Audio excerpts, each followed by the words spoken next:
ask Brother Reggie to lead us in the Lanaka to start with. If you'd be so kind, brother. Sure, no problem. Okay.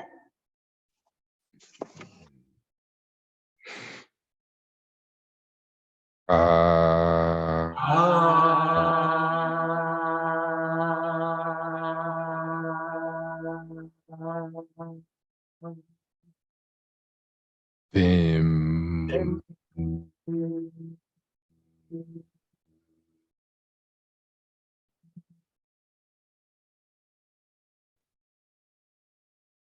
Ja.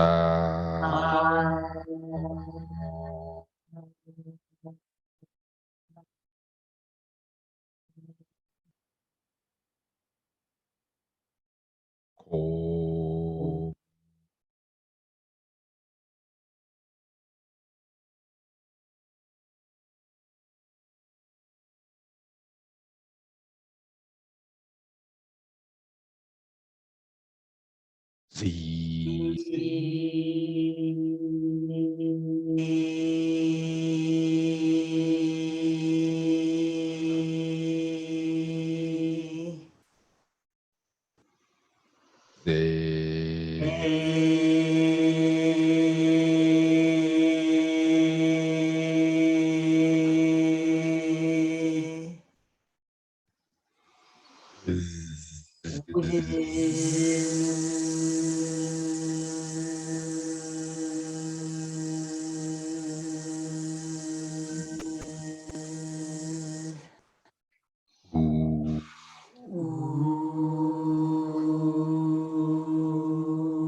Take your Ka and your jaw and sync them together as they spin forward into blurs of sparkling light. Ka jaw. Spin them backwards. Horizontal clockwise. Ka jaw. Counterclockwise. Vertical clockwise. Counterclockwise. Ka jaw in perfect sync. In perfect harmony together. Add the Z, Z Ka jaw, spin them forward. Backwards. Horizontal clockwise. Counterclockwise, Z Ka jaw. Vertical clockwise. Counterclockwise. Z Ka jaw in perfect sync, in perfect harmony together. Jeanette. You're on mute, Sister Jeanette. Dear Heavenly Father, Heavenly Mother, thank you for bringing us all together under this beautiful Celestine light realm here that we are in. Thank you. Thank you for being with us and leading us on this journey. Thank you for Brother Yeshua and all he has done and is doing for us.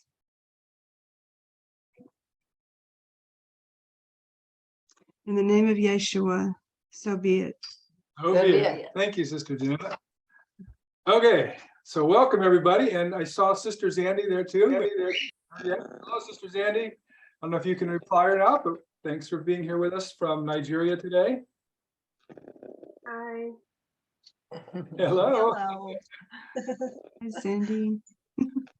Okay, so before we get started, I want to go over one thing that we talked about in our High Priest Shinar that I want to share with everybody else today as well. Last week we had a High Priest Shinar with Brother Keyl and Brother Reggie and Sister Dansha.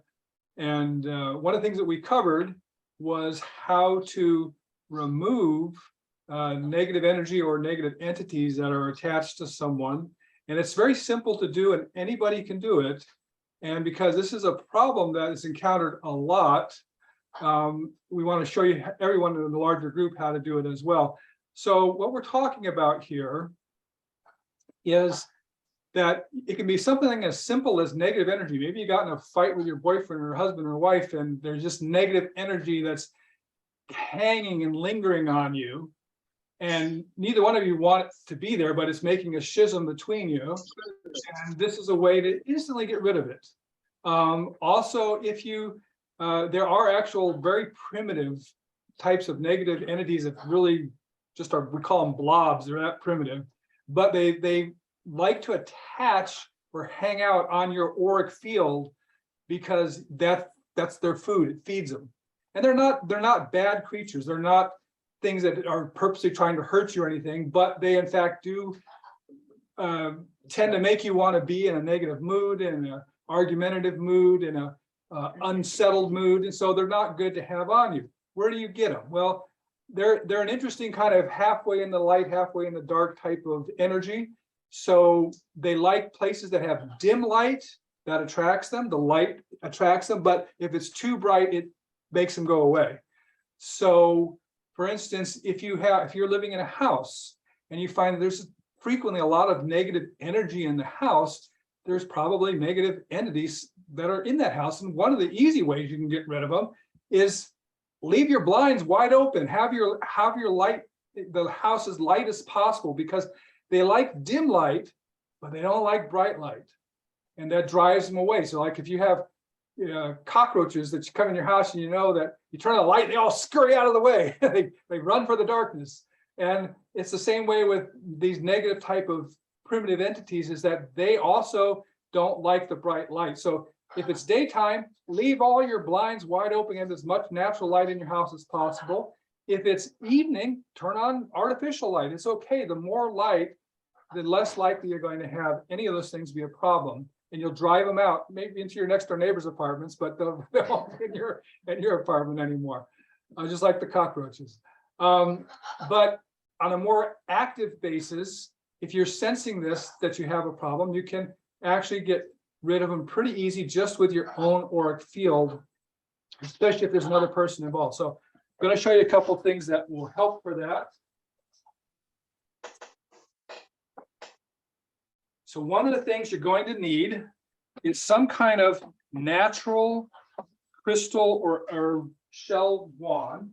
Or a wooden wand that A wooden wand that you've made will work even better because that has your energy in it. But these have to be a certain way. Do you have your wand somewhere? Yeah. So I can show them as well. It's way upstairs. It's okay. All right. So if you get a crystal, there's all different kinds of crystals, and the kind of crystal that'll work for this is pretty specific. It needs to be some form of quartz. So this is a quartz crystal, but amethyst is also a quartz crystal. It's just a quartz crystal that's purple, has other minerals in it that make it have the purple color, but it's the exact same mineral, silica dioxide. And all quartz crystals are not created equal. So it doesn't matter as much whether the crystal is super clear, like this one is super clear, or if it's more opaque. That's not as important as the point. So for instance, and this is true for anything you would use this for, or even any kind of magical wand, you see this has a very center point. If you look where this point is, and you see even as I rotate this crystal, that point is right in the center, goes all the way around. So it's right in the center of the crystal. That's called a center point. And that's essential for this type of use. So here's another crystal that has a center point, but it's got a ridge on the top. Can you see that ridge right there? So it all comes up to a point in the center, but that point doesn't actually make a point. It makes a ridge. So you could actually use a crystal like this, but where that ridge is, that's how the energy is going to come out. So instead of coming out in a very sharp line like a pencil point, it's going to come out in this like a little flat area that's that ridge. Can everybody see that ridge right there? Yeah. Okay. Yeah. So yes, you could use a crystal like this and it would still work because it is still coming to the center of the crystal, but it wouldn't work as well as one that comes equally on all sides right to the center point. Now, this crystal has been polished, meaning it was a natural crystal, but it's had its sides polished. So this actually works just as well as a completely natural unpolished crystal, but there is a problem with polished crystals oftentimes. And this is important to note as well.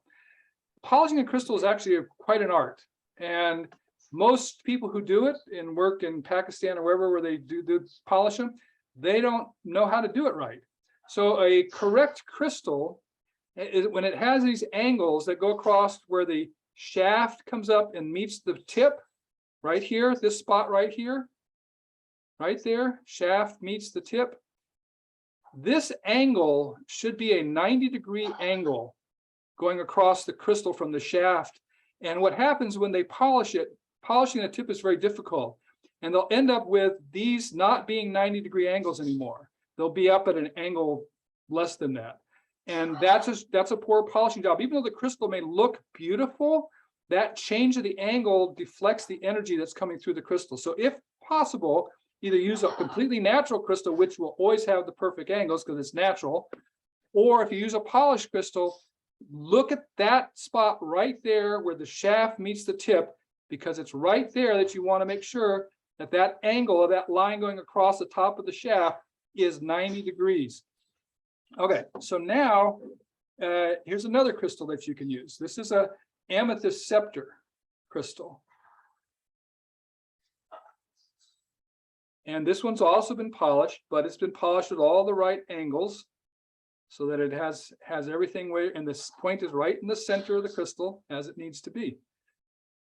Okay, so we're going to demonstrate now what you actually do to get rid of this negative energy or entities that might be hanging on people. Now, you actually can use even a crystal this big. Doesn't look like much of a wand, but it's polished. But again, its point is in the center, and its angles at where the tip joins the shaft are all correct. Okay, and so even though this is big, if you have a big enough hand to hold on to it, you can point that, and you're still getting the effect. Because what happens, the reason that this works is that, and this is using anything, and we're going to show Samara's wand too. So this is the ultimate. The ultimate is to make your own wand. This is Samara's wand, and we've shown this before. But and if you come here for Vitalta, you'll all have the opportunity to make your own wands. We have all the tools and all the wood blanks and everything to do this. And you don't have, you can make them whatever design you want. But this wand incorporates all the right elements. First of all, it starts at a thicker and it goes down and it gets smaller and smaller. It comes to a very fine tip, and then it has a quartz crystal right on the end of it. This quartz crystal is attached to the wand, not with glue, but with tree sap. But if you just use regular tree sap, it won't work, because regular tree sap, when it gets hot, it'll melt and everything will fall apart. But if you take that same exact tree sap from any kind of tree you want, and you mix it with carbon, then, or basically charcoal, mix it with charcoal, which is carbon, mix it with charcoal, it will become hard as cement and it will not melt anymore when it gets hot. And so that's how you can naturally affix things.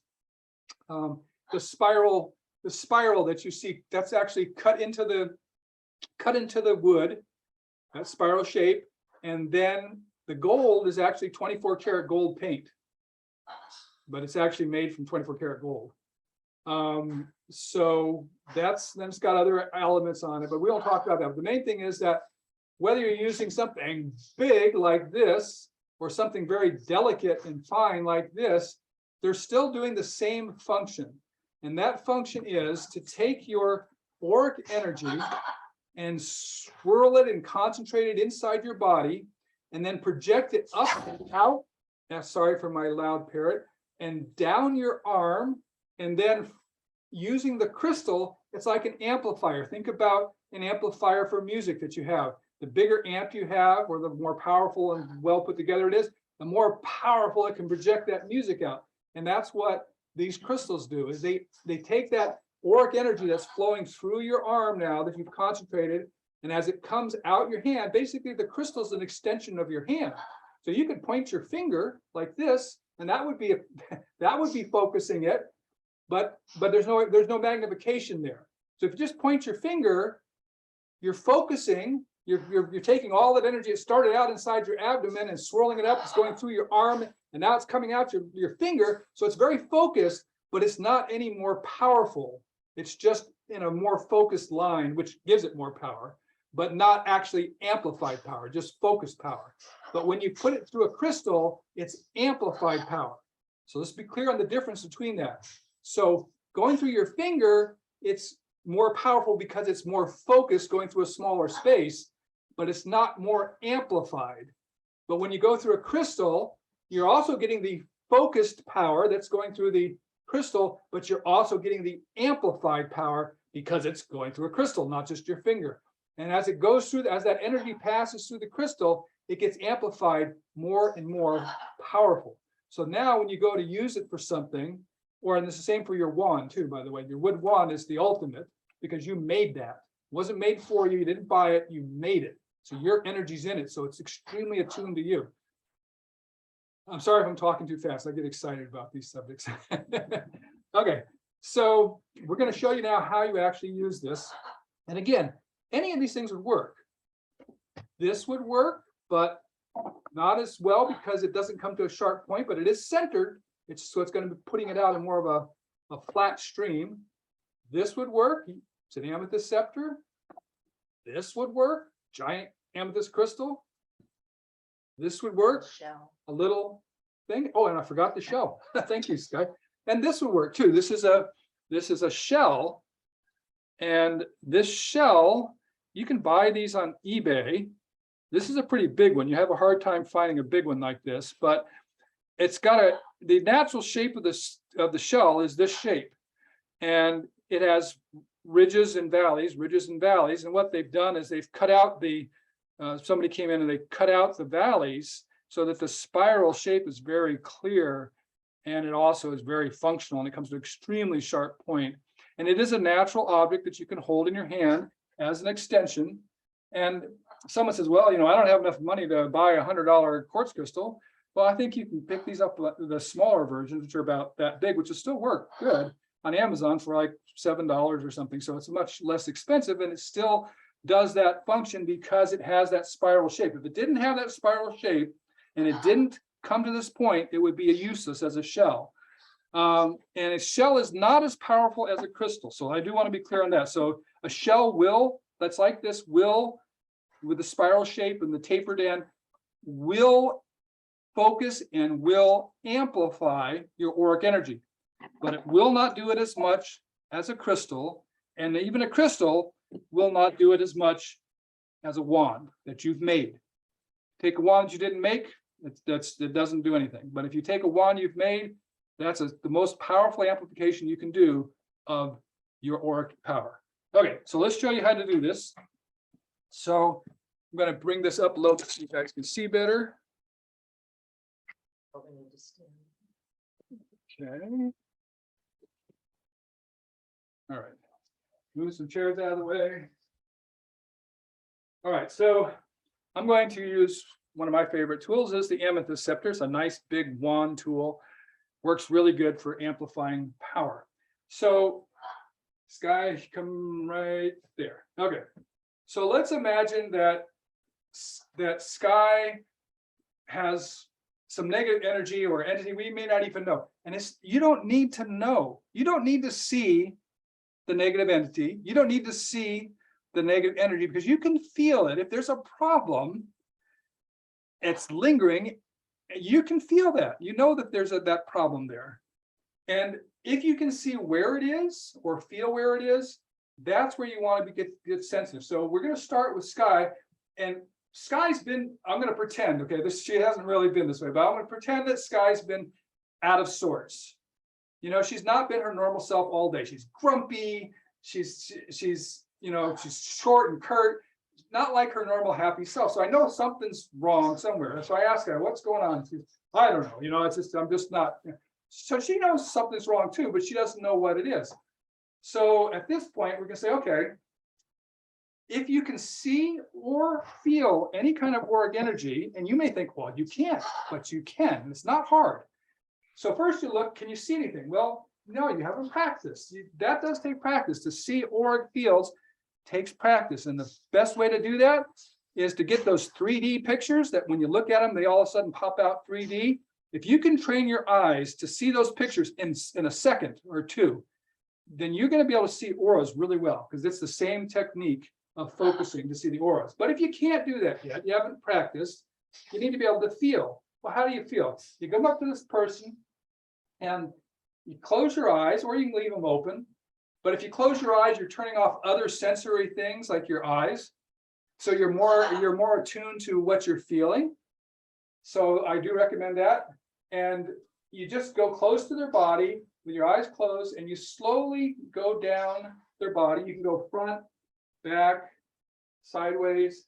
And what you're trying to sense is anything that doesn't feel the same as everything else. And it's going to be subtle. It could be, oh, wow, this spot feels just a little bit warmer than the other spots. Or this spot feels just a little bit colder. Or passing my hand through here feels thicker than the other spots. Like there's something stopping it. Or, wow, my hand just like passes through there a lot quicker than it slows down everywhere else. Or, whoa, I'm kind of getting a tingling feeling there at that spot. So you look for things like that with your eyes closed. What are you sensing? It's just like if you close your eyes and go outside and just listen with your ears, and you really tune in. What am I hearing? And you don't feel anything, just listening. What am I hearing? And you're going to hear all these things that you never noticed before, because you're totally focused on what are you hearing. And so this is the same thing when you're trying to feel if the person has any kind of disruption in their aura. And that disruption doesn't necessarily have to come from negative energy or a negative entity. It can also come because they have some kind of physical problem. Like if you're feeling a disruption right here in this area where all the organs are, that's could very likely be some kind of physical problem there. And you're not a doctor. You don't know what that is yet. So don't try to get into that. Right now, we're just trying to find the negative energy or negative entities, and that feeling, focusing on it. So you're closing your eyes, you're going all around with your hands slowly around their upper body. Is pretty much where you don't have to go below their waist. It's always going to be up above their waist most of the time. And you're feeling for anything that doesn't feel like everything else. Hold on. No, that's Okay. So you're looking for anything that doesn't feel like anything else. So those things can include hotter than normal, colder than normal, thicker than normal, thinner than normal, tingly, all those type of things. Once you found it, let's say, Skye, it just feels different here. It's a little warmer here. Go over this shoulder. It's not that warm. There's definitely something hanging here. So now we're going to get rid of it. And getting rid of it, you take your crystal, and two hands is actually good for this, because that forms an energy circuit that just really helps your energy to circulate through your body. You could just do it with one hand like this, but two hands is better. And part of this is vocalization. If you want to get rid of that negative energy, you have to be able to vocalize. Oh, well, thank you for vocalizing, Sonny. Okay. like that.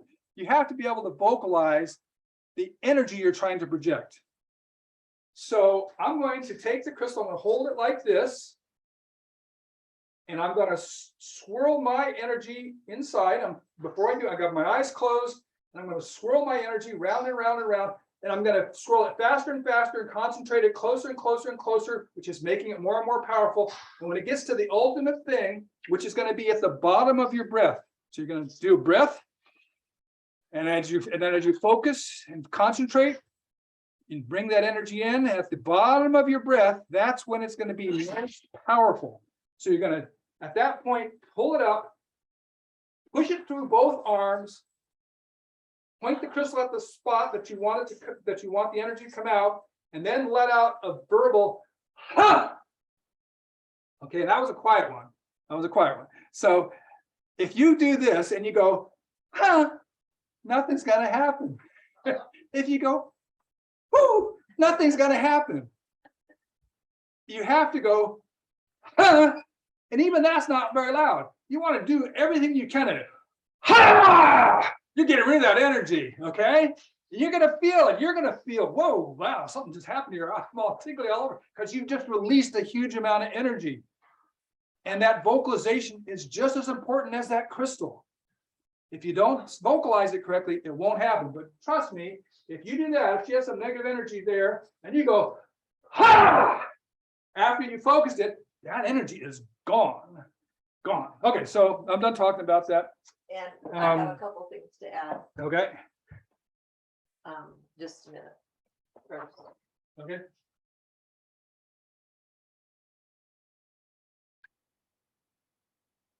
Oh, okay. Yeah, something with that I have always done is I bring up anger at how dare that parasite be attached to that person. And when you bring anger into the equation, it really makes your energy more powerful. And it's a justified anger, you know, it's like, I'm gonna make you go away because how dare you be there, you know? And so I find that helps. And then I just wanted to mention, I was doing years ago, I was doing the feel thing around this woman, and she had a lot of these blobs on her, but I hit one section and I literally got an electric shock. I've never experienced it anytime since then, but my hand just like, whoa! I mean, it was like something just electrocuted my hand. And so that was, you know, because these blob creatures can be, some of them are more stronger, some of them are weaker, some can be more negative, some can be more less negative. So they're different, just like we're all different. So just wanted to share that. Okay. So what's next on our agenda? All right, I think probably. Estemus has a great song for us, Brother Estemus from Vietnam. And he's our music director, and he sent us a great song to listen to today.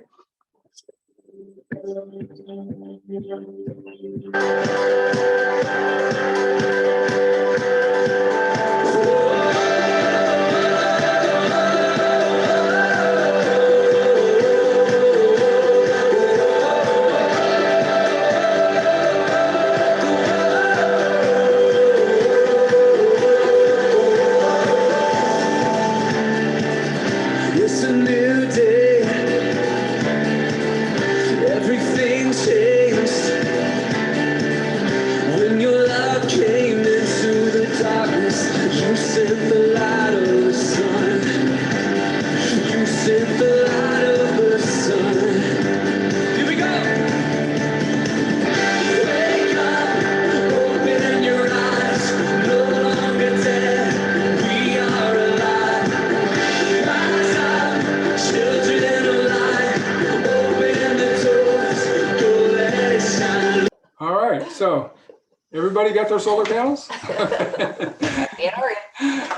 Anyway, so thank you, Brother Estemus, for the song. It was nice singing a song with Children of Light. Do remember, you're not in the picture at all, honey. Do remember that almost all the songs that Brother Estemus finds are from Christian music. And so they use Jesus as it's all about that.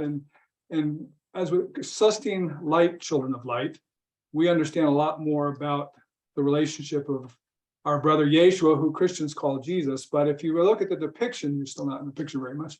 If you look at the differences between the Yeshua as depicted in the oracles and Jesus as depicted in the New Testament of the Bible, it's almost like you're talking about two different people, because Yeshua is, we look at him as our elder brother more than a God to fall down and worship, which the Christians are more, let's fall down and worship this God. And it's all about love, love, love, love, love, which is wonderful, but there's more to it than just love.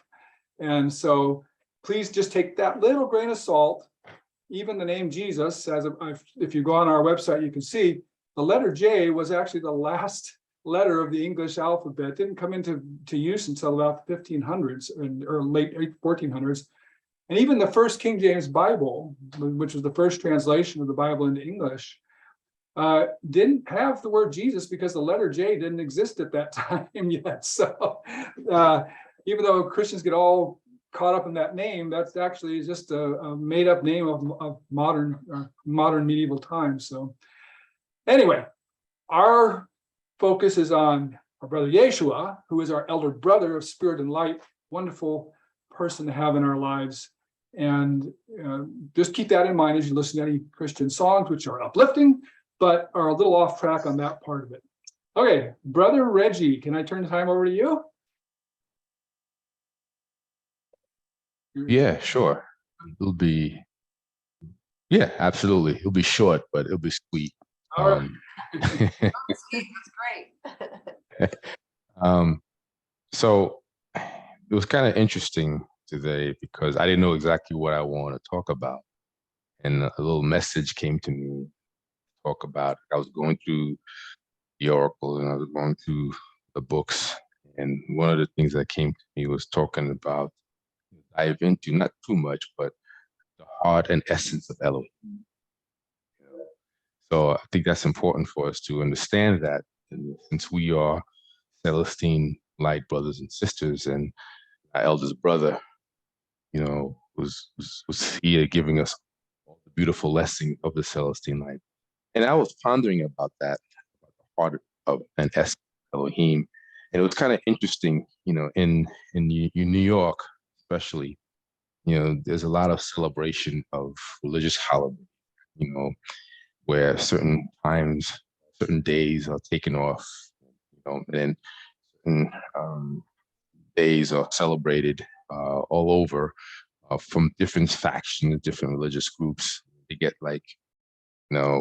mostly, they get priority of certain things, and that I'm not getting into it, but it's kind of interesting as I see, and I start noticing that a lot of comparison between their God and this God and that God and all of that. And it kind of misses the point about the essence. Me as a Celestine light brother and a high priest, I go deeper into the meaning. I go deeper into the real meaning of Elohim, the heart and essence of that, and the heart of essence of Elohim, themselves, is basically talking about respecting one another, right? It's about taking care of yourself, taking care of the body, which the vessel was given to you as a gift, eating healthy and maintaining that. Not only respecting one another, but respecting your neighbors, right?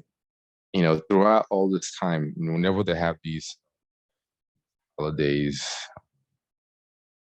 in certain areas, a lot of hatred still going on, right? People hate each other. They hate each other by how they look, what they wear, and they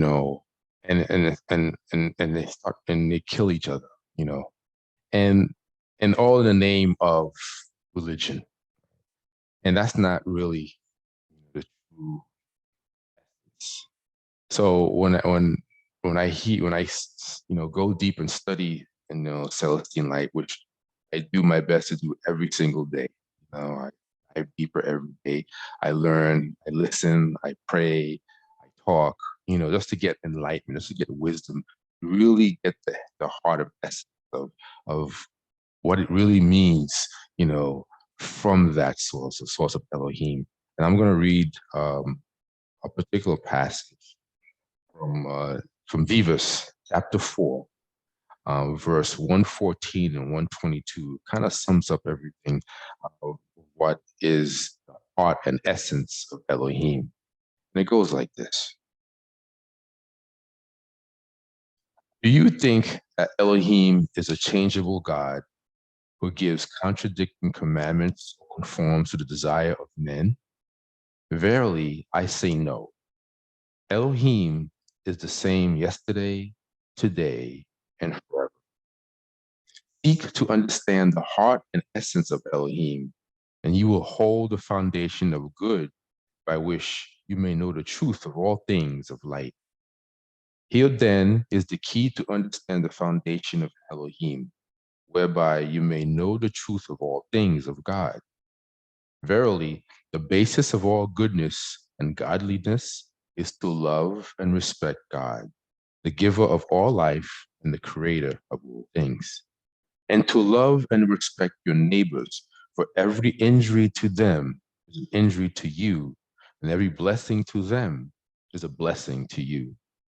And to love and respect yourself by treating the body you have been given as a temple and the hours of your life as a stewardship from Elohim. Any law that is contrary to this law, any law that is contrary to this is a law of man, not God. Any man or rabbi, priest, or Caesar who teaches other than this teaches them, then this teaches from a place of darkness, not of light. Therefore I say unto you, even as you know at a glance a true carpet of Tarsus, know also the truth of Elohim by the firm and simple foundation that has been. Once you have weighed all things in the balance, the truth you hold does not seem wanting. Seek out Elohim in quiet prayer and ask in humility to know of a certainty that which seems right to your heart and mind is true. If you ask with a sincere heart and a repentant life, you will feel the power of God move within your heart, a sureness of thought, affirming that which your mind has found. So just from this alone, you get an understanding exactly what the heart and essence of Elohim. And I hope everybody here, brothers and sisters of light, understand that more of loving your neighbors, blessing your neighbors, loving yourself and those around you. And at the same time, taking care of the vessel that you have that was given to you as a gift. And that in itself is the true essence of Elohim. I attest, these words are true in the name of Yeshua. So be it. So So be be it. it. Thank you so much, Thank you. brother. And You're welcome. that is so true, all the things that you were talking about today. And as Celestines, right now we're small in number, but we can have a great impact. It's not just what we say, it's not just the videos that we do, it's the way we live our lives. Our friends and our family and our work associates, they see us. And oftentimes the greatest book of scripture anybody will ever read is you and the way that you live your life. And we do live in a world of a lot of divisiveness. Seems like anything that can go to divide people, from their cultures to their religions to their races to their social economic status to their education, they put all those, everything that can divide people, they try to seems to emphasize that, and demons love that. They'll do everything they can to be divisive. Well, we're the opposite of that. We show by the examples of our lives how we treat our family, how we treat our friends, how we treat our work associates, how we treat people we don't even know that we meet on the street, and how we treat each other in our own group. We show that opposite example of respect and love for our neighbor and love for ourselves, because if you don't love yourself, it's kind of hard to love anybody else. So that starts with you.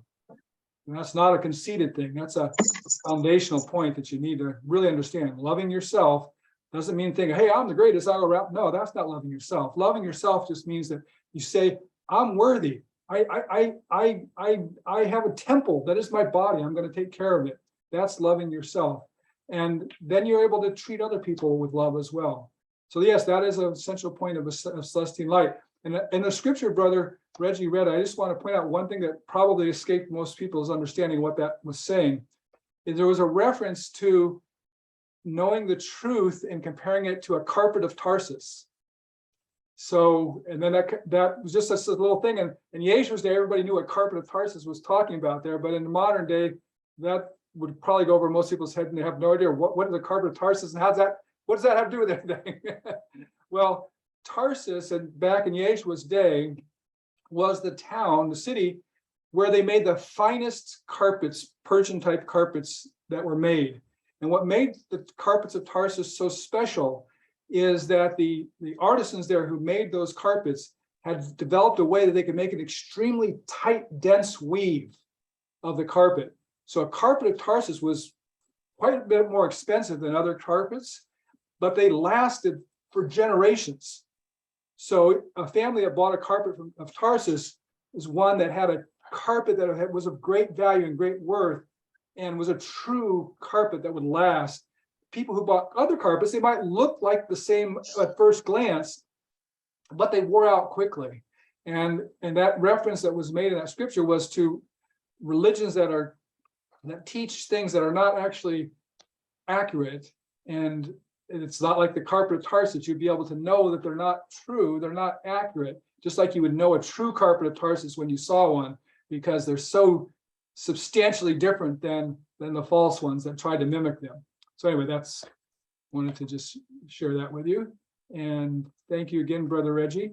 So Brother Keyl can't be with us today, but he left a talk for us, so we're going to share that. Here's Brother Keyl, our master herbalist, giving us a talk from North Dakota. Hello, brothers and sisters. I'm outdoors again today to share with you another herb. This herb today will be the Prairie Rose, also known as the Wild Rose. And as you can see the leaves turning here, since this is October now, and everything is turning color. It's pretty beautiful outdoors here today. And so, since it is October, we won't be able to see any flowers, but I wanted to show you the actual rose hips, which is part of the rose after the flowers die off. And so this would be the hip right here that you'll see after the flower dies. And they're about 1/2 inch in diameter. And this part here is, sometimes people call it a fruit, but it's actually not a real fruit. It's called a pseudo fruit. And this part is actually the part of the flower is called the ovary of the plant. And you can pick these and eat them as any of the animals would and birds would do. And you can dry them or eat them fresh. And I will try to include on the website some instructions of different ways to use this. So if you do find them in your area, you can pick them and know how to use them. So to identify this, you go by, obviously you see the hips here, the rose hips, which is going to be a dark red color. The best time to pick these is going to be in the fall or late summer. There's some more here without the leaves. You kind of want to pick them before they dry up. That's one of the best. Here's one that doesn't have any fruit on, but you can see the leaf pattern better. And the stem is spiky. It's got spikes all over like a rose would. And it's got compound leaves on each side here. And they are spiked on the edges. If you look really closely, don't know how well it's focusing there, but these roses, the prairie rose is found here in North Dakota, and it's actually North Dakota's state flower, which is why it's so widely available around here. They're pretty much everywhere, as long as you're in the prairie, or you can find them on the edge of roads around here. But it's generally in the central part of the United States is where the wild rose is native to. Although you can probably find them in other places, but they're not going to be native, but they'll still be the rose. Some other things to note about it. When they do bloom, they bloom in June and July, and the colors of the flowers are going to be from white to a deep rose pink. And they're very drought resistant, which they would have to be growing in the dry prairies like this. And they're very hard to kill off, since they will grow after fires. And I think that's all I have to say about this herb today. But glad you could join me today to share this herb with you. Until next time, namaste, brothers and sisters. Hey, yes, we have them here. Thank you, Brother Keyl. Yeah, they grow. That Oh, was cool. That's what we should do this afternoon, is go collect Well, rose. well, down by the lake, they actually used to have, decades ago, but they actually had a rose hip farm. So there's hundreds of rose hip plants that are big, like 6 feet tall, that just have lots and lots of rose hips on them. But they're very hardy, like you said, you can't even kill them, so. And he'll probably mention it, if he mentioned that he's going to post this on MeWe, so make sure you go there and check it out, because he's going to put more information on it. The one cool thing about rose hips is they are the extremely high source of vitamin C, and they make a great tea.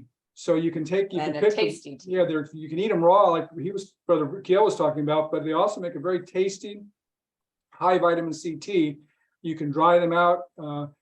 In our oven that we have goes down to 110 degrees, which is the perfect dehydrating temperature. So you can like cut the rose hips in half, put them on a tray, dry them out in your oven if you can get down to that low temperature where it doesn't kill the active enzymes. And then you have them for all year to make tea with and have high vitamin C tea.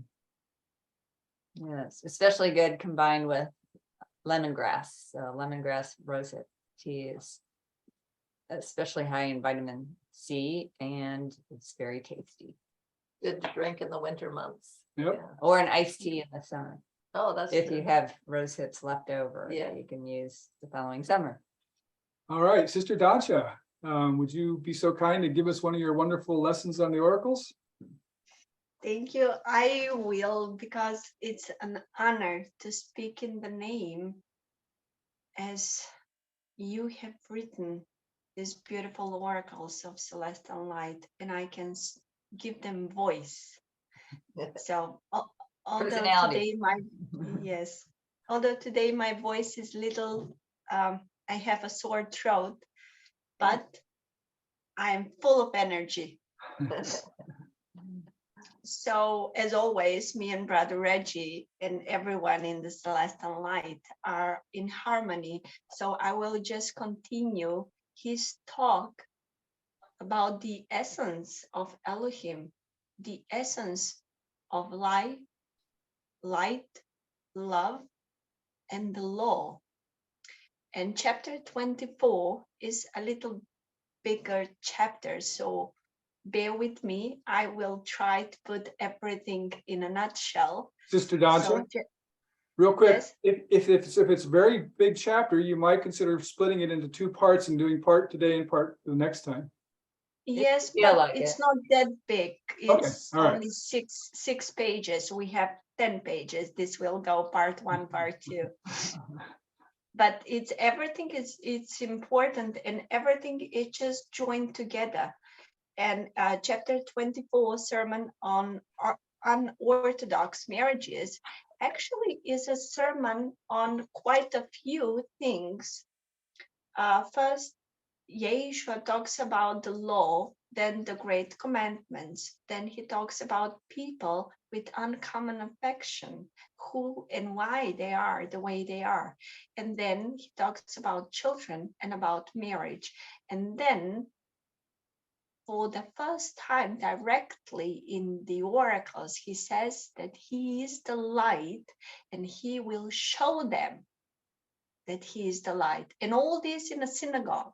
So it's very interesting chapter. And the sermon begins that on the Sabbath of that week, Yeshua went to the synagogue at Capernaum and was given a time to read the scriptures aloud. But we all know that Elohim, the Son, he knew and he spoke with his light. This is why Brother Embrosewyn and every one of us, we always say, we are the living book of light. We are the living, walking book of light. We are the children of the living Elohim, our parents. And he says, in the synagogue, much is spoken about the law, much is spoken about keeping the commandments of Sinai. And this really is done. And as today in all religion, it is really done from a devoted heart, by devotion. The people talk, the Christians talk about their God, the Muslims talk about their God. These are really devout people, like the Hebrew people were, some of them. But now Yeshua gives them a bigger knowledge, a greater light. And he says, but in seeking to be devout, do not be led into the pit of obeying the law without the Spirit. So this is very, very important. And this is the difference of all the Celestines from all the other doctrines and the ways to live the light, because we do not obey the laws. We have these beautiful commandments and admonitions, but we do not fall in the pit of obeying and be like a flock of sheep, because we put a lot of accent on the Spirit. This is what it means to be the living example of a spiritual path, of a church, of a doctrine, of a word. This is what Yeshua tried to tell the people in the synagogue that day, that they should not be devout without Spirit. Devotion without Spirit is only very sheepishly of them, because the ones that they are obeying is not God. That's not Elohim. And this is why he says, to obey the law without the Spirit is like casting a net for fish on dry land. And even though you know where to cast the net, how many fishes are there to cast the net, you still won't catch any fish, because you don't have the heart for that.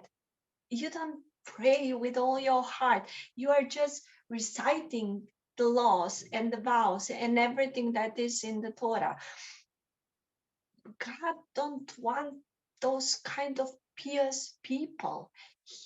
Elohim, we are their daughters and sons of light. And this is why he says, when a man casts his net in the lake with vigor, even when done in ignorance as to the proper way to fish or the correct place to cast his net, he still catches.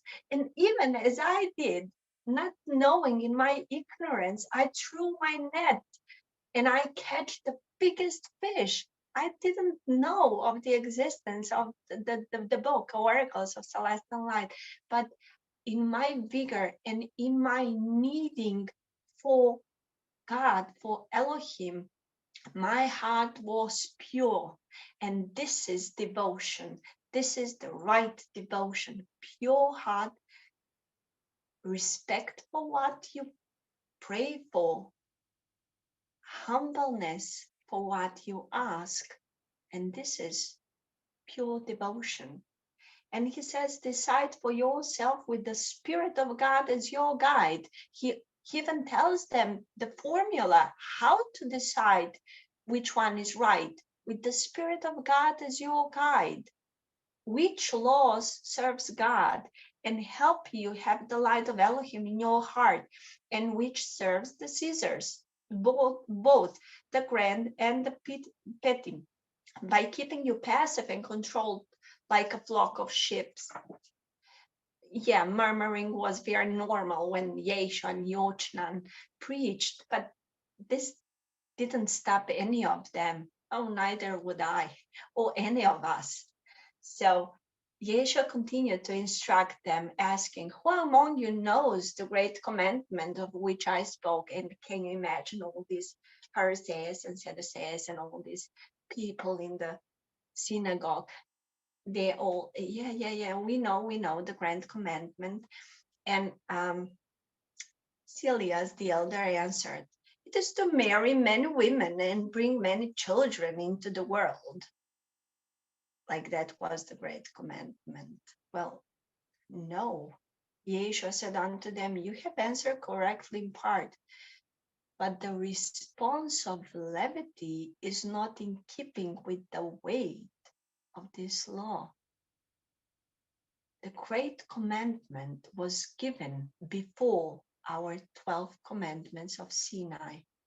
The great commandment was given to Adam and Eve and the 11 other soulmates brought down to this planet in the Garden of Eden by Elohim the Father. And this is the way of the words of the great commandments. It's not about how many women you would have. It's not about how many children you would have. And this Yeshua told them, and I will read you from chapter 3 in Genesis, the very words that Elohim the Father spoke to the children of light in the Garden of Eden. Chapter 3, verse 14 until 22. And the voice of the Father shook the very ground, saying, unto the children of Eden dominion is given over all the life of earth, over every creature that flies in the air or walks upon the ground or swims in the sea. You shall have sacred dominion over the fish of the sea and over the fowls of the air and over every living thing that moves or grows upon the earth, that in your stewardship they also might be fruitful and multiply and spread forth over the earth in abundance. Every plant in endless variety has been given unto you for food, shelter, or comfort, and to heal your wounds and illnesses with prudence and faith. And behold, I have given you every herb bearing seed which is upon the face of all the earth, and every tree whose seed bears fruit of sweetness or meat, and the milk of the animals, and the non-fertile eggs of the fowls, and the honey of the bees, and these shall be your food. And to every animal of the earth, and to every fowl of the air, and to everything that creeps upon the earth wherein there is life, I have given every green herb, from the smallest to the largest, for their meat.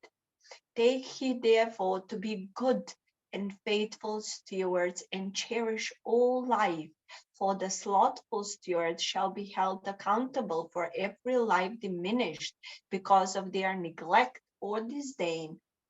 Verily, if you take life or diminish the quality of life of the creations of Elohim without cause, so shall the bounty of your eternal reward be taken from you. But as you add to the quality of the life of all that you are a steward over, your blessings in heaven shall be magnified.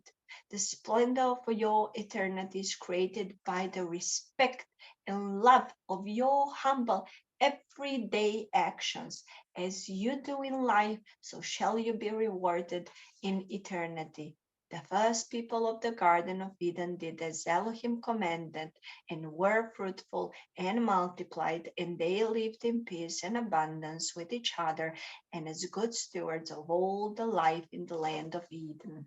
So the merit of Celias the elder wasn't right. This wasn't the great commandment. It is far more than just bearing children, as we will see in further in the chapter. So this, what I have read, is the great commandment spoken by the words of Elohim the Father unto the children of the Garden of Eden, unto our forefathers and foremothers, unto our pre-ancestors, progenitors of men that first came to earth.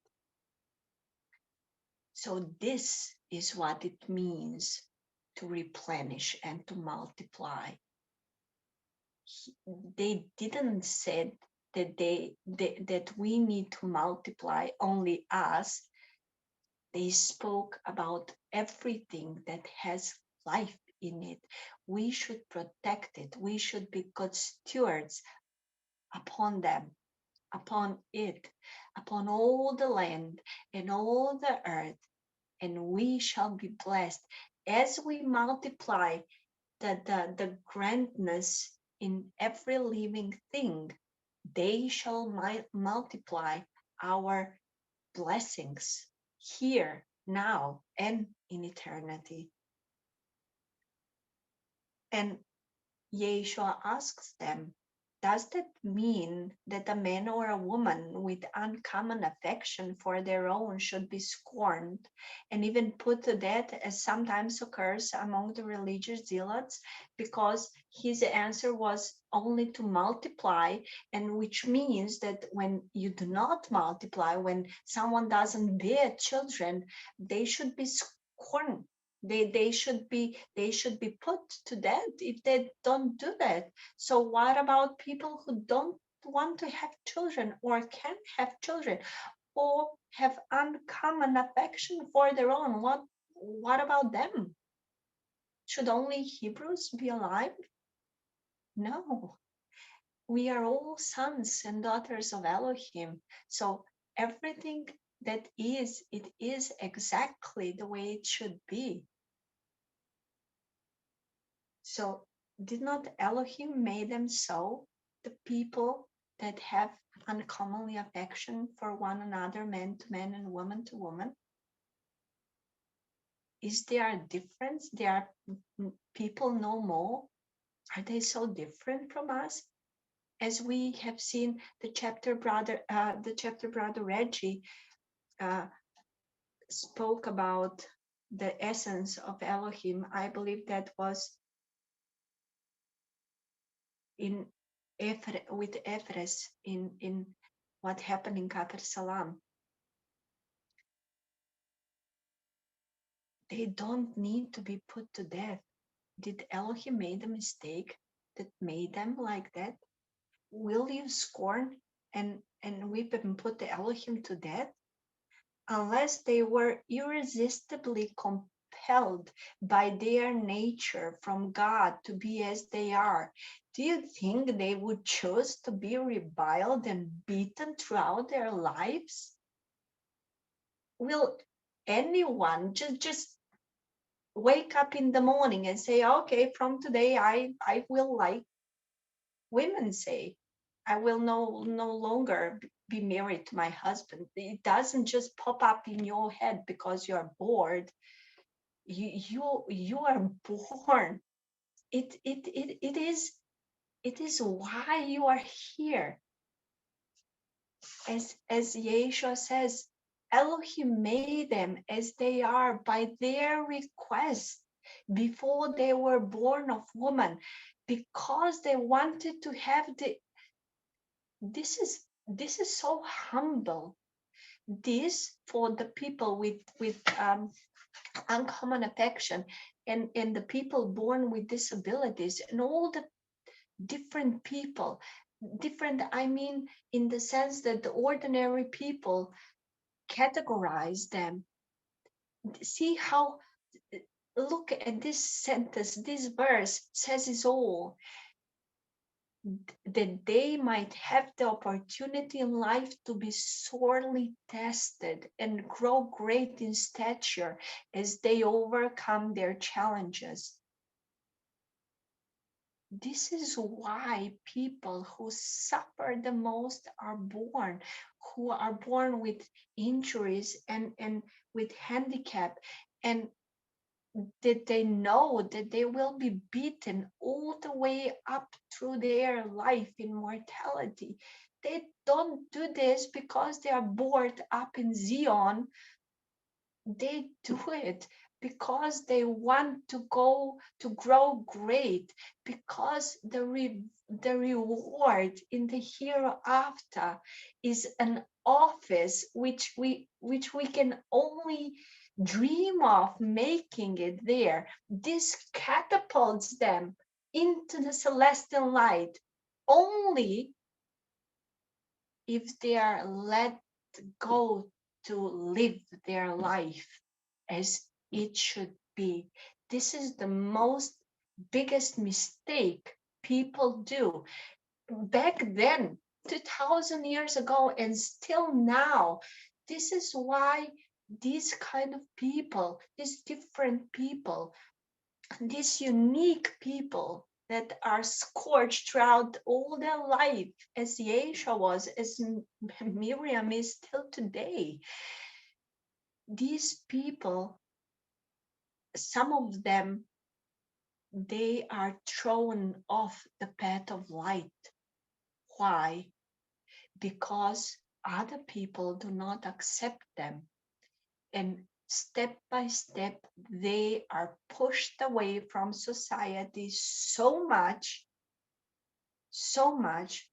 that they just turn toward their darkness, because in your action to put aside and persecute those who are not like you, that weakens the fabric of your home and marriage. For cast away and revile, they are more likely to be angry and revengeful and fall onto the path of lust and fornication, as the path of virtue and honor is forbidden by those who condemn them. The others, the so-called normal people, these normal people, they forbid these unique people to go to the path of virtue and honor. They forbid it, and they condemn them toward the darkness. And this is what we as children of light must fight against. We must be all equal as we once were, that the 12 soulmates once were, all made in equal image of Elohim, and Elohim made them as they are. Elohim made us as we are. If you remember chapter 2 or 3, chapter 2, I believe, Yeshua made our tabernacles of bones and flesh. He made this. Yeshua, our eldest brother, made this, all this. So we are perfect, just the way we are, and nobody in the world deserves to be forbidden to be who they are, to be married to who they wish, because this whole chapter is about love and marriage for the right reasons. To be married for love, because you love your partner, because he's your soulmate, he's your high twin flame, even middle twin flame, but you love them. You love them in all their troubles. You love them with all your heart. And from this kind of marriage, children must come, because they are here, this kind of parents, they are here to teach their children by precepts and example, to bring the new light. These couples that have marriages from love, and because they have time to be with their children, and because they have extra love to be with their children, and because they have money to raise children. As Yeshua says, this is beautifully described also in Exodus chapter 40.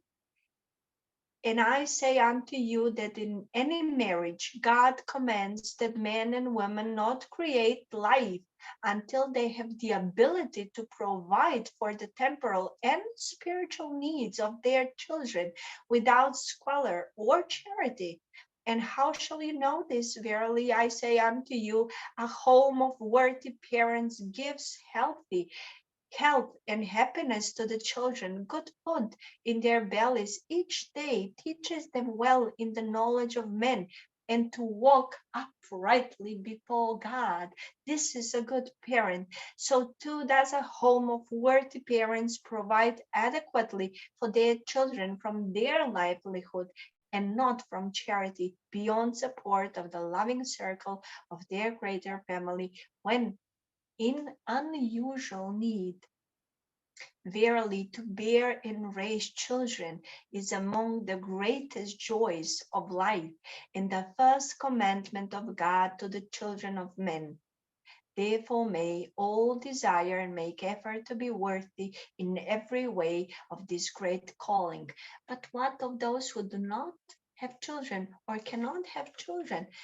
As Elohim says, if two people with uncommon affection have love one for another and sanctify it and are faithful to it within the covenant of marriage and are good stewards of the earth, helping to protect it and all the life therein, and helping to increase and magnify it in all life therein, they have fulfilled the great commandment far more than the man and the woman who have many children, but are so taxed with so many that they are unable to give them either their time or love or meet their most basic or temporal needs.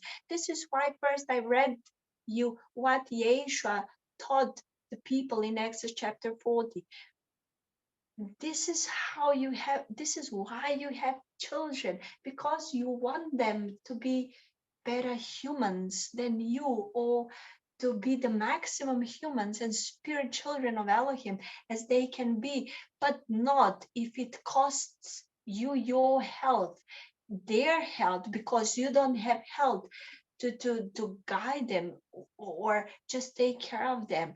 And the people with uncommon affection and the people who don't have children, say like me, if we multiply everything else in their beauty, because I have many children, I'm a mother, a father, to a teacher, to a healer, to many children, not the age, but to their soul, to their spirit. I multiply their light from my light, from their light, and they grow in their light. So I do honor the great commandment of Elohim as all people who are children of light and they do not have children. We multiply our light like a candle that multiplies the flame. It will never ever extinguish because we share it, we love it. We are the barriers of the light, and it is enough. This is the depth of the great commandment. Whatever you can, cherish it, multiply it, not just bear children. Bearing children, if you cannot take care of them, it's not a blessing. It's not.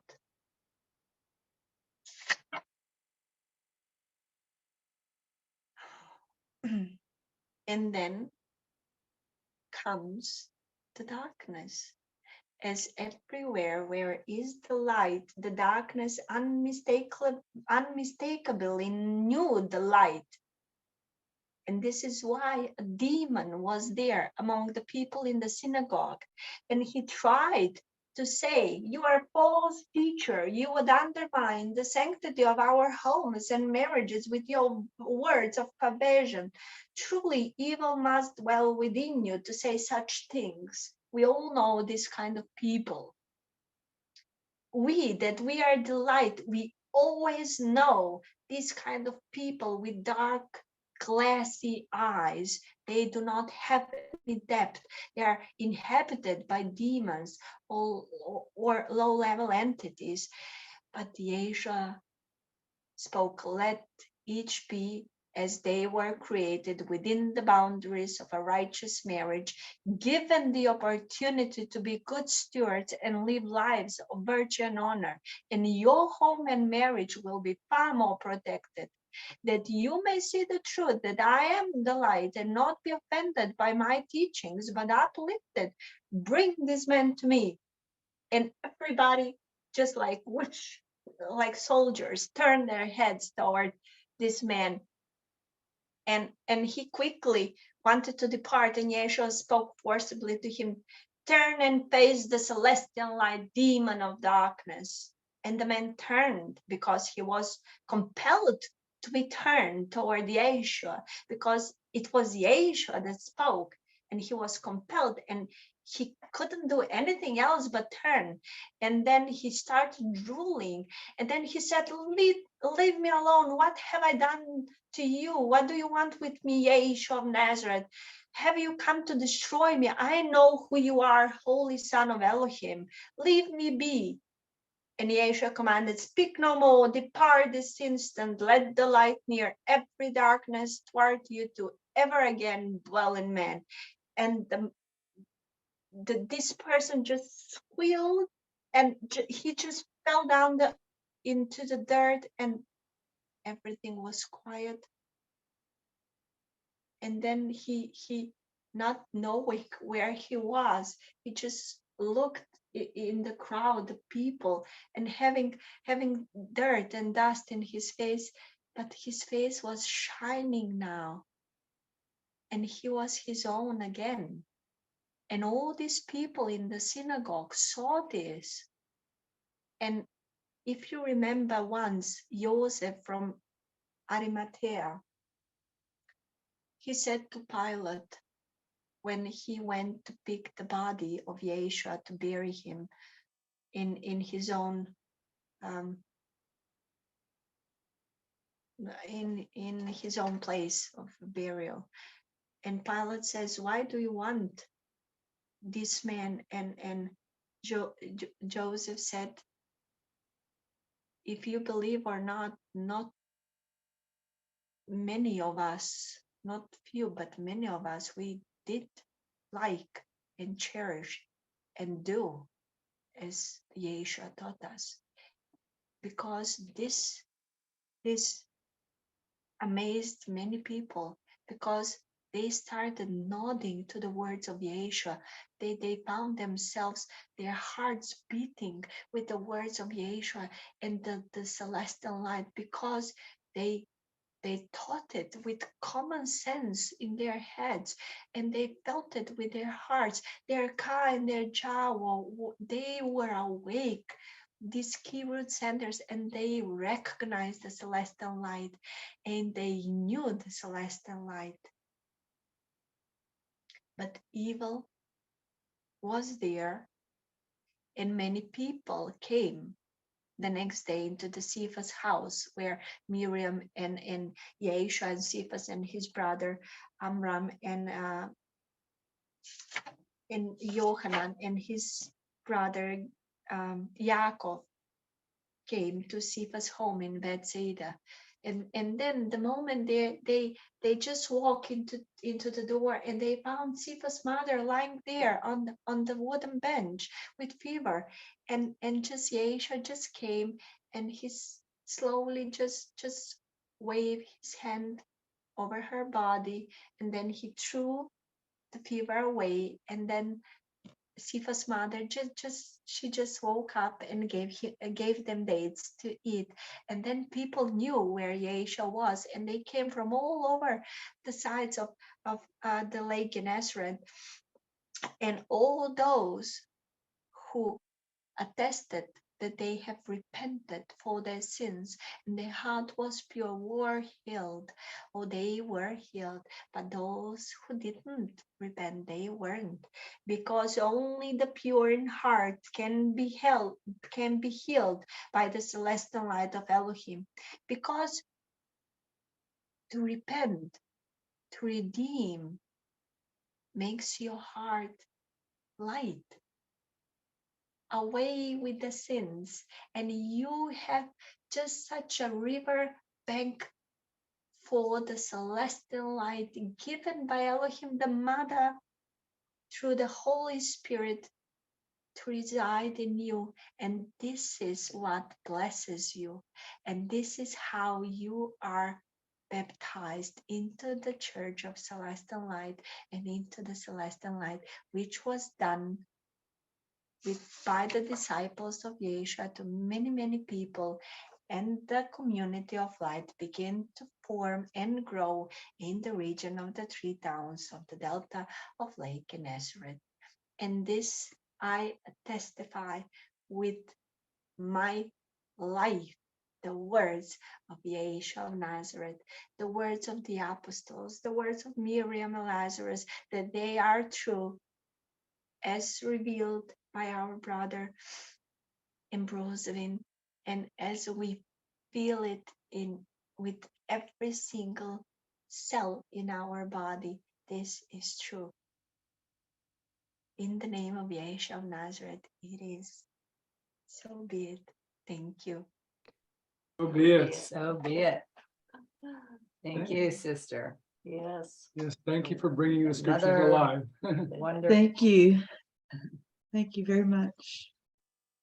You're able to do wonders because you know the scriptures so well, to be able to go from one book to another book and one chapter, another book, and weave them all together to make the same point stronger is a wonderful talent you have. Thank you so much. I'm humbled because they are all from Elohim to serve the celestial light. Speaking of your talents, everybody, I think, if you've been on you and also what Sister Dancia have showed us, is she made up these wonderful postcards with good images and also quotes from the oracles. And if somebody wants to get some of those postcards, Sister Dancia, how do we go about doing that? Well, the easiest way, I believe, it just sent me, they should just in private message send me their address and I will send it them to them. I send you too. So the time you will, we will know 3 weeks, a month. I don't know how long it will take for the postcards to arrive. Maybe 3 weeks. They just need to give me the address and I will send them.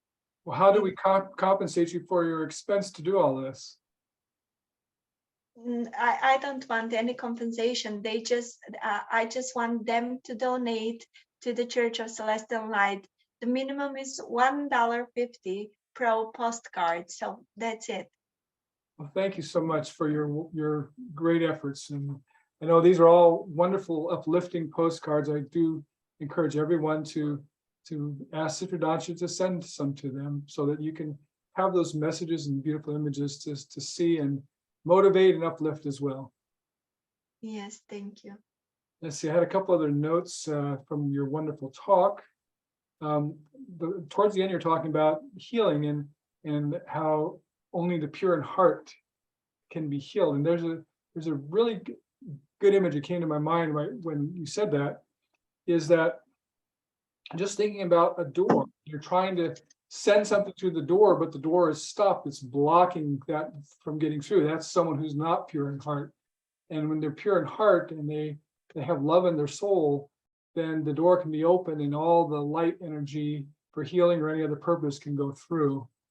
That was something that came to my mind. And then also we were talking about people earlier, and Brother Reggie touched on it too, is one of the challenges that the world has that we want to make sure we as Celestines don't have, is that people want people to be exactly like them. And so whether it's politics or religion or cultural things, people want people to be like them.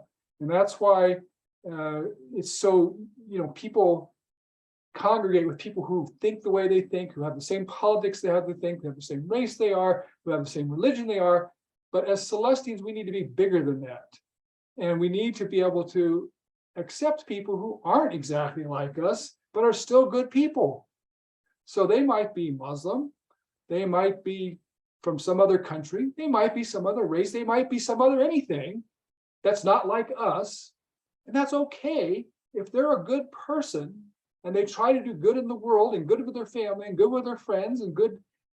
They're somebody that we should embrace just like we would embrace any brother or sister of light.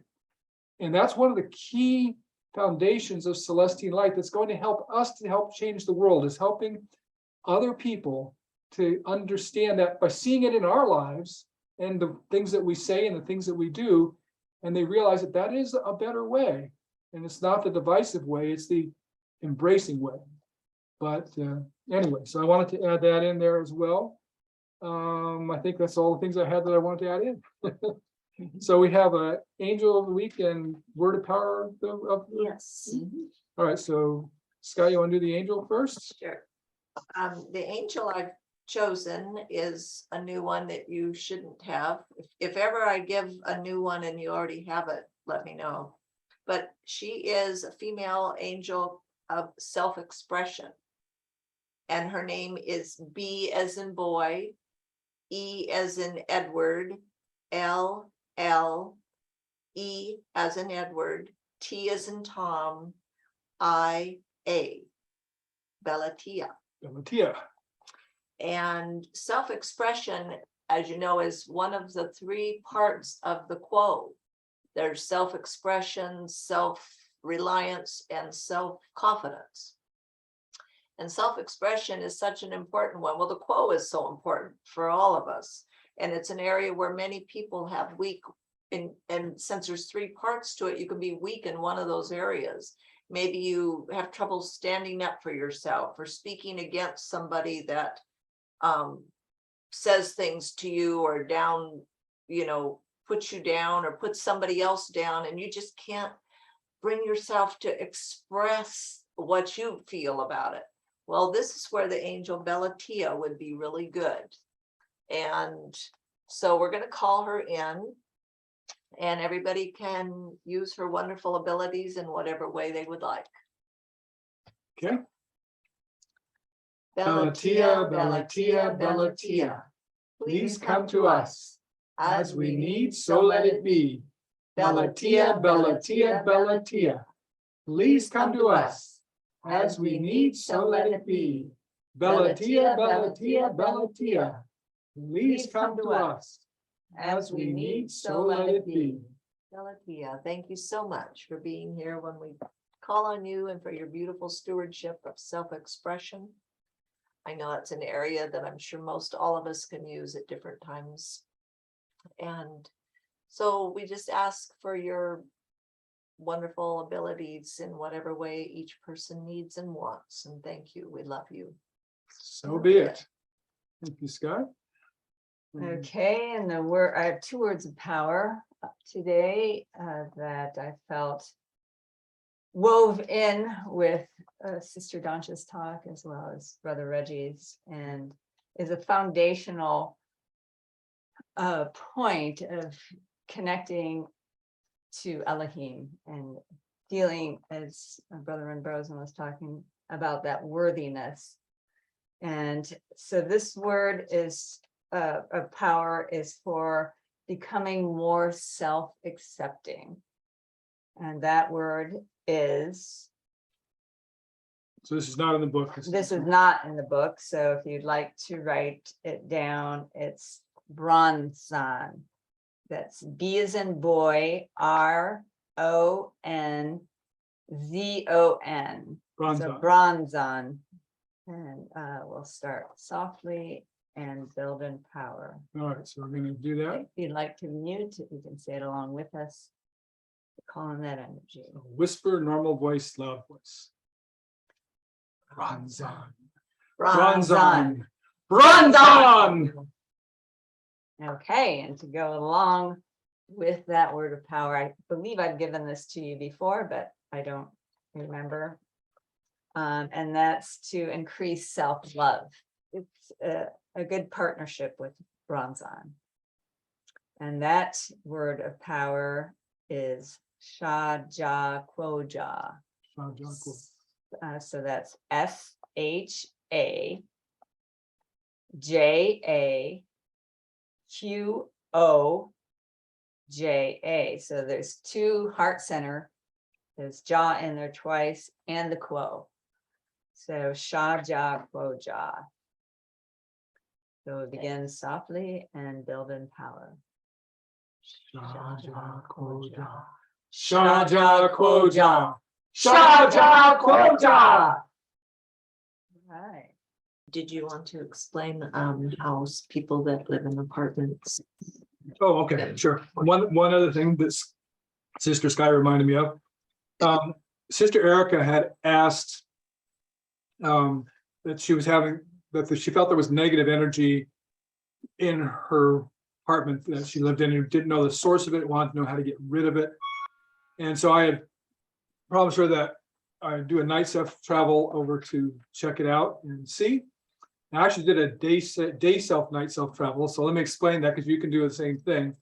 So when you sleep, your night self comes alive, and your night self can travel literally anywhere in the universe, including multi-dimensions. There's nothing that can restrict your night self's movement. There's no force, there's no obstacle that your night self can't go through. And there's also nothing that can hurt your night self. So your night self is a really handy part of you to connect to because it's really like the most superhuman part of you that there is. Problem is that what your night self often encounters in your dream state is so alien and so unfamiliar to your day self that you end up with weird dreams that you really can't make any sense of, even if you can remember them. And that's on another subject, but if you want to remember your dreams and you want to be able to have messages in your dreams and you want to be able to understand what your night self is doing, the very best way is actually to take a nap in the day. Because when you go to sleep at night, you get into a very deep state. And the only dreams you're probably going to remember are the one you were having just before you woke up in the morning. Because the rest of the night you're so asleep, you don't remember your consciously, your day self doesn't remember your dreams at night. So the way you get around that little obstacle, a big obstacle, is you let yourself dream in the day, but you take a nap. Because when you take a nap, you don't go into that deep state. And you're going to wake up quickly. You may take a half-hour nap. You may take a 15-minute nap. You may take an hour nap.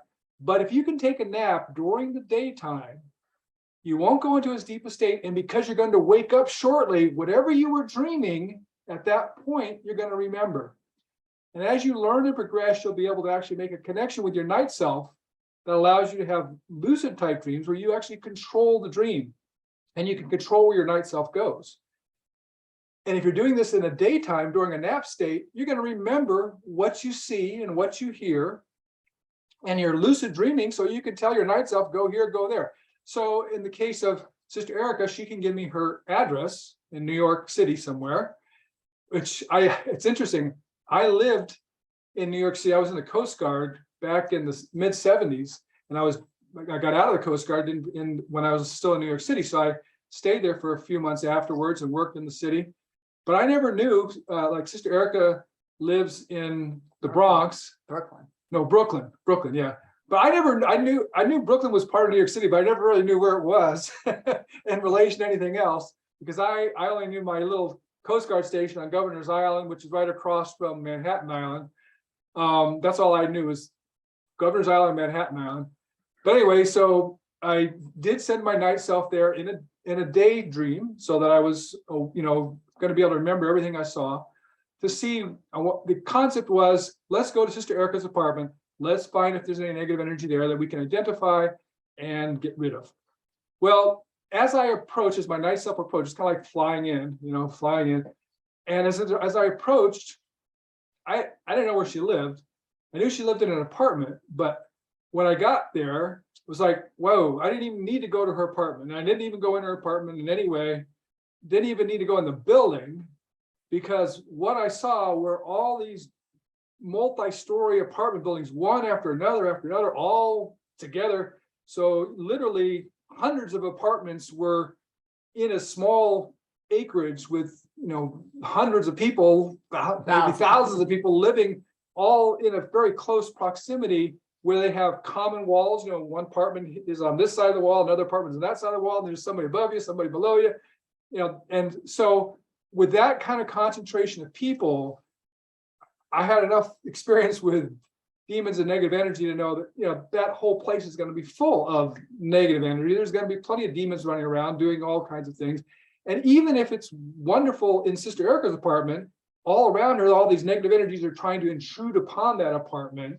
So that was all I needed to see. Now, I should say that the other thing, that was the negative part of where she lived. But the positive was, I also saw a lot of really cool things there. So she's like right on the end of an island. And there's all this water that's nearby. That's really cool, salt water from the ocean. And there was some nice big open spaces and parks and ball fields and all kinds of places that actually made it a very livable place area if you're going to live in an apartment. So then going back to Sister Erica, I said, okay, well, what I can see in that situation where you have all these other apartments around you that can bring in all kinds of negative energy, not to mention any negative energy that might be lingering right in the apartment they live in from previous people who had lived there and had arguments or died of disease or any number of things that would leave pools of negative energy around. So the way to get rid of those negative energies, regardless of where they're coming from, again, going back to the analogy I made before of cockroaches, you turn on the light and they all run for to hide, get away from that light. Light is powerful. So even if you live in an apartment, start off by making sure you have in the daytime every blind and window wide open so that light can come in. And I know that can be a little bit disconcerting if you live in a city and you open your window and right across from you use another apartment, somebody else's window, you're looking there, they're looking in your window, you're looking in their window. That's one of the prices because the light is very important. You can use artificial light. If you just don't want to have that, you can use bright artificial light too, but light is powerful. It drives away negativity of any kind, drives away. There's any kind of demonic influences, negative energies, entities, any of those things, they don't like bright light. So wonderful, uplifting music. We all listen to music and we hear some music, it just makes you feel good and it makes you want to dance and it makes you happy. And other music has terrible lyrics. If you listen to the words, and oftentimes the music is pretty cool, you can do the beat and music. But then if you stop and listen to the words, oh, they're saying terrible things. Let's go rape this girl. Let's calling people terrible names in the song and stuff. So it is important when you have music that you don't just listen to the music, but if there's words to that music, you listen to the words too. Because I know when Sumara and I first got together, and I'd say, "Oh, you hear the words of that music?" She said, "Oh, I never listened to the words. I just listen to music." But the words are like a subconscious imprint in your mind, in your body, in your energy. So even if the music's great, those words have to be great too. But light, music, good aromas and good smells versus bad smells. And there's a lot of really wonderful essential oils that you can make in your home to make a really wonderful smell. Artificial smells, not so much. If you have synthetic smells, there's probably other things that are not good in there. And on a totally another subject, because I'm writing my book right now, The Secrets of Celestine Light Magic, and I'm currently working on the chapter. It's a very time-consuming chapter for me to write, where I'm actually putting in all the different herbs that we use a lot in magic and what they can be used for. And that takes a lot of time for me to write that, each one of those herbs. But that brings up another point. If you're going to use scents, or if you're going to use herbs, you want to use as pure as possible. And I just wrote last night about camphor. Now, if anybody who's had Vicks Vapor Rub or any of the vapor rubs that you get in the store, you know camphor, because that's one of the ingredients that they put in it. Unfortunately, they also put a lot of other things in it besides camphor. And so just camphor is a really great example of the importance of having purity in what you're using for any kind of magical purpose. I know I'm getting on a little tangent from what I originally started talking about here, but bear with me because it's an important tangent. Purity is really important, and camphor is a perfect example. If you have pure camphor, it's going to be like a really, really white, waxy substance, very, very white color. If it has other things in it besides camphor, it's not 100% pure camphor, then the color is going to be different. It's going to be kind of a yellow color. It might be a brown color. It might be a yellowish green color. Think of Vicks Vapor Rub type of thing. And that's not the same stuff. And it actually has detrimental qualities to you. So if someone was to use that and thinking that they were using real camphor or getting the benefit of camphor, just the opposite. They're getting things that could actually hurt their health. physically. And some other examples, real camphor, if you burn real camphor, it burns with a bright orange flame that makes a black smoke, and it makes a kind of a pleasing smell in the room that lingers and has a smoothness to it. If you burn adulterated camphor, as an example, that smells like camphor on the outside, but it's not quite the same smell. And if you burn it, it makes a reddish or a bluish flame with a gray to white smoke, not anything at all like real camphor, pure camphor, and it leaves a residue behind, like ashes and stuff behind, whereas pure camphor leaves nothing behind. When it burns, it's gone. There's nothing left. And so, since I've got off on this tangent, just remember, if you're using anything for magical purposes, use purity. That's very important. But I originally was talking about the getting rid of the entities, and pure essential oil, anything like that, that's very helpful for aromas, music, uplifting, lots of light, just doing those simple things that anybody can do. Lots of green plants in your house or in your apartment. Those are all things that bring positive energies, and by themselves you think, well, that's not enough to get rid of negativity, but it is, especially if you're dealing with any kind of negative beings or entities, because if they're no different than someone who would steal a car. You know, 90% of the cars that are stolen in the world, 90%, they're parked with their wheels straight ahead. So it's really easy for car thieves to steal them. You know, the cars they never steal, even if it's a car they'd like to steal, they don't steal the ones that have the wheels locked to the side, because that's too hard for them to unlock. And there's a car right up the street that'd be a lot easier for them to steal. So rather than try to steal this car that had its wheels locked to the side, which if you look on cars, only like 10% of the cars are like that people actually think to do that, even if they're on a flat spot. So they don't steal those cars because they're too hard to steal. It's the same with negative energy and negative entities.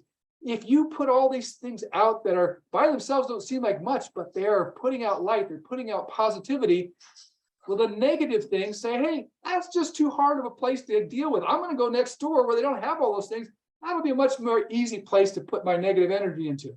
So please keep that in mind. I testify to you that these things are true. These are of the light. And I say that in the name of Brother Yeshua. So be it. And Oh, yeah. I would like to So be add, it. using light bulbs is fun and can be very powerful. I do it in homes that I work in, where when I go in, the homes just have a dark feeling. There's not anything particular I can put my finger on, but you know, I just feel like I need to light bomb them. And I do, and when I do that, I just call it in from the Elohim, you know, and I just call in this light bomb, and I see it landing wherever I want it to land, like if it's in the bedroom, or sometimes there's some of the homes that are big and I do it in several rooms, or I just do it in the center of the home. But you know how we've seen enough movies of explosions, you know, the bomb explodes. I literally see it hit the floor and then just explode in a huge burst of pure white light that is literally blinding. It's so bright. And sometimes I bring in more than one. It depends on the home I'm in. But that can be also to me, that's fun. You know, I love exploding things and bringing in the light like that. So Yeah, I'd like to see the people who have video cameras that are watching, like, what is she doing? I tried to avoid that. I did it in one home and I looked over and I had never noticed there was a light on that little thing up in the wall, and I thought, oh no, did they just watch? But you know, I've heard many people who Skye's gone into their homes and just done a routine type of job, but unbeknownst to them, she also did this light bomb. And they'll say, wow, you know, I don't know what it is about the home when I come back after Skye's been in it, but it's like, it's just feels so good and it's so bright and so light. It sparkles. Yeah. That's the main thing. It Right, feels sparkly I in hear here. that from people, yeah, all the time, and it's always fun for me because, of course, it's An shows me affirmation. it's working. All right, well, I think we're gonna wrap it up for today.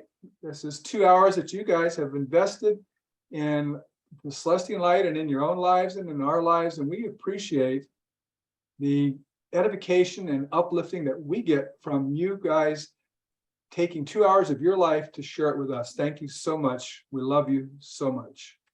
Indeed. Love you, love you. With all our hearts, we love you. Yeah, absolutely. Oh, just love you. And I want to see y'all for 2023. Salta 2023. So put it on your Yes. calendar, June 2023. We're all going to get together and do some powerful things in person.